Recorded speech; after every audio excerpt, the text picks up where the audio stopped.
So here I have my torus from the last example where you can see I've split it up into separate pieces and they all have their origin set up, which is important for this next part. So another thing to keep in mind is keep an eye on the hierarchy that's going on in the outliner when we're going through this next phase. So if I select everything and I press Q, O, T, it would bring up Toshape 1.5. And we could press spacebar in this mode because we don't want cube, we actually want empty.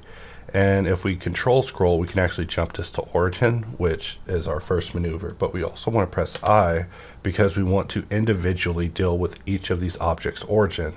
The other thing is that we want to shift scroll in order to change the empty type, and then press S in order to scale. And then from here, we can press P in order to change the parenting. So now we have the empties parented to the torus, but we actually don't want that. We press P again to get an invert, and we see that all the components of the toruses that we split off are now parented to the empties.